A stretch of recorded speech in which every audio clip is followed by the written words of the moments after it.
The House of Drear, Chapter 11, Part 1. Mr. Small decided they would combine lunch with dinner in the college dining room. "It will be a Sunday treat for everyone," he said cheerfully. "Afterward, we'll still have time to find a locksmith."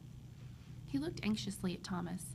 The boy wanted to meet young people, and there seemed to be no easy way to go about it. Thomas would need time to become adjusted.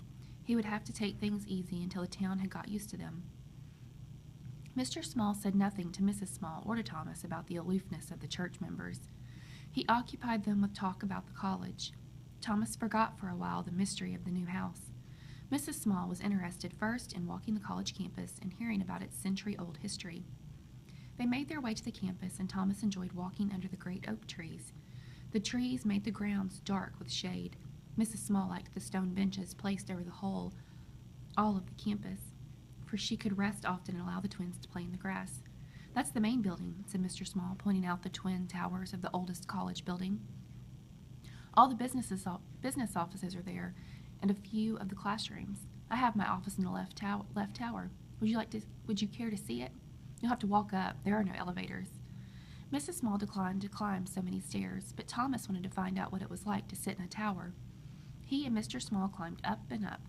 Finally, they entered a corridor where Mr. Small opened one of the closed doors with a skeleton key. "This will be a cool place in summer," he said to Thomas. "Ivy covers the windows, keeping moisture close. Not much sunlight can penetrate, but come the winter, I'll probably freeze here." "Isn't there any heat?" Thomas asked. He had not much heart for talk. The climb up to the tower had tired him. He wanted no more than to go home to rest in his room. "No heat that I know of," Mr. Small said. "I thought colleges were supposed to be modern," said Thomas. "I thought up north they'd at least be heated."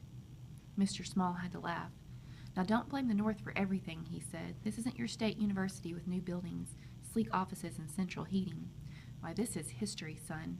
Many of the buildings are much the same as they were a century ago.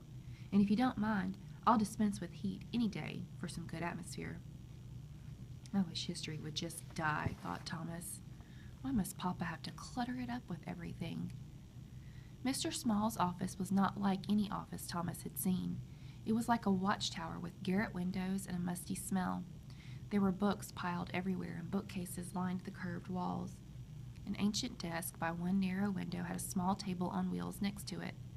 Resting on the table was a typewriter that looked like an antique. The room was chilly with a faint scent of cigar smoke. "Nothing much ever changes in places like these," said Mr. Small.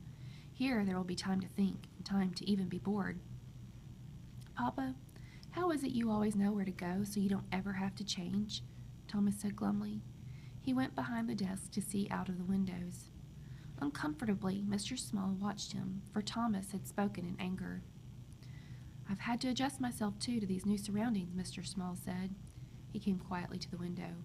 "It's not always easy at my age to begin life all over again in a strange place." "Then why do it?" whispered Thomas. "Why bother when it's all the same anyway?" Out of the window, Thomas could see clear to the other side of town.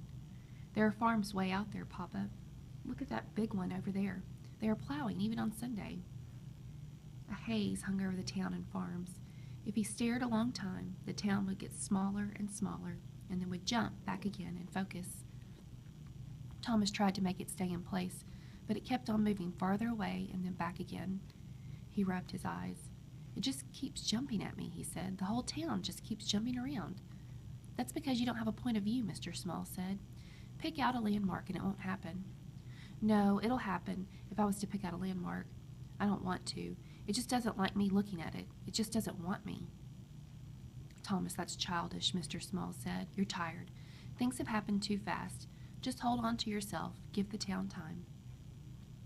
"I don't care anything for it," Thomas said. "You can keep it." He spoke bitterly, and Mr. Small saw that he was close to tears. "What is it, Thomas? What have I done to make you so mad?"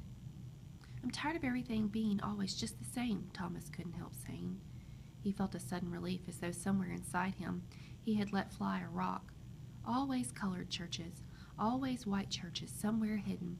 Why is it folks never get together? Why didn't we didn't have to leave home at all? We could have stayed with great-grandmother and had the very same change. We wouldn't even have to go to church because there isn't any church left to go to." "Oh, I see," said Mr. Small. He looked out over the town. "I do see. But you can walk any part of that town down there, and nobody will stop you. A few folks might look at you hard, but no one will be vicious with you. No one will call you names." "How do you know?" asked Thomas. "As long as there are hidden churches, how can you be so sure?" Mr. Small was silent. He knew this town. He knew that Thomas, his whole family, was safe in it. But for how long, he wondered. And what about all the other towns? Everywhere. As a reader, I'm going to stop because it just seems like an interesting conversation for Mr. Small to tell Thomas that he can walk around town and no one would ever say anything to him.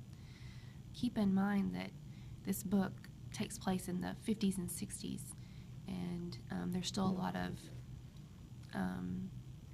racism and segregation or negativity going on. And this is, several years after the Civil War. So I wonder if that has anything to do with what Mr. Small is telling Thomas. In the town we were from, he couldn't walk around apparently. And now you're in a town where you can walk around, nobody's going to say anything to you because of your skin color. "You will have to try it," said Mr. Small. He knew what he said was not good enough. "You will have to walk it and see what happens." Nothing he could say would ever be good enough. "Thomas, I want to take you to that church this morning because I thought it would be familiar. I thought it would be a good place to start to meet people and to make friends. You will have to give it time." "Let's go eat now," Thomas said. "I'm hungry. I don't want to do anything but eat." He could not look at his father. Thomas had turned from the window, away from his father, when his eyes fell on something below one bookcase where there was wood paneling. The thing glinted, and Thomas thought it no more than a pinpoint reflection when it jumped at him the way the town had seemed to. He sucked in his breath and stared. A cold fright passed over him. "Papa," he said softly. "Papa, look there." Mr. Small looked and saw. He reached around Thomas for the objects stuck in the wood. "They are bold, aren't they, coming here like that through my locked door," said Mr. Small. "Another triangle," Thomas said. "And they knew we would come here," said Mr. Small. "They knew I would show you my office." "They who, Papa?" "Whoever knows what I'm going to do before I do it. Whoever it is, has figured out my moves as though we, all of us, were pieces in a game of chess." "They could have been watching us for a long time," Thomas said. "Anyone hanging around up here in these towers could see anybody coming or going almost forever. It wouldn't take an awful lot to jimmy that door."